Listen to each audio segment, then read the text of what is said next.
एक बूढ़ा आदमी नदी के किनारे से थोड़ी मिट्टी निकालकर एक बर्तन में भर लाया। फिर उसने उसे पानी से धोना शुरू किया। तभी उसकी नजर मिट्टी में छिपे सोने के 2 छोटे टुकड़ों पर पड़ी। यह देखकर उसे यकीन हो गया कि आसपास कहीं न कहीं सोने की खान जरूर है। अमीर बनने की उम्मीद में उसने दूसरी जगह खुदाई शुरू की, लेकिन वहाँ उसे कुछ नहीं मिला। तब उसे समझ आया कि वह गलत दिशा में तलाश कर रहा है। उसने उस जगह को निशान लगाकर छोड़ दिया और अलग अलग स्थानों पर खुदाई करने लगा। कई दिनों की मेहनत के बाद उसे एक ऐसा इलाका मिला जहाँ सोने की खान होने की संभावना सबसे ज्यादा थी। अब वह दिन भर मिट्टी खोदता और रात को नदी किनारे ही सो जाता। भूख लगने पर वह नदी से मछलियां पकड़ लेता और कभी कभी पक्षियों के घोंसलों से अंडे भी ले आता। एक दिन जब वह अंडे लेने गया तो एक चिड़िया ने उसे रंगे हाथों पकड़ लिया। उसे थोड़ा पछतावा हुआ और उसने अंडे वापस रख दिए, लेकिन अगले ही पल उसने सोचा, सिर्फ एक अंडा लेने से क्या फर्क पड़ेगा। कुछ देर बाद वह मछली और अंडे का स्वादिष्ट भोजन कर रहा था। पेट भरते ही वह फिर से खुदाई में जुट गया। दिन बीतते गए और उसके गड्ढे पहले से ज्यादा गहरे होते गए। धीरे धीरे उसे सोने के टुकड़े भी पहले से ज्यादा मिलने लगे। अपने बनाए हुए सभी निशानों को देखकर उसे पूरा विश्वास हो गया कि उसने सचमुच सोने की खान खोज ली है।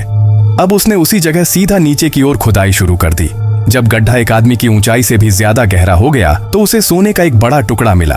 उसने तुरंत उसे अपने कपड़े के थैले में रख लिया। कुछ देर बाद उसकी कुदाल एक विशाल चट्टान से टकराई।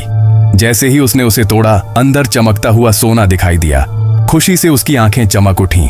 वह उस सोने की नस का पीछा करता हुआ आगे बढ़ता गया और फिर अचानक उसके सामने सोने का एक विशाल भंडार प्रकट हो गया।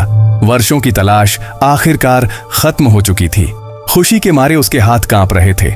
वह ऐसे हंस रहा था जैसे किसी बच्चे को उसकी सबसे पसंदीदा चीज मिल गई हो। लेकिन तभी एक काली परछाई बिजली की तरह उसके पास से गुजरी। पल भर में उसके चेहरे की मुस्कान गायब हो गई और उसकी आंखों में डर साफ दिखाई देने लगा।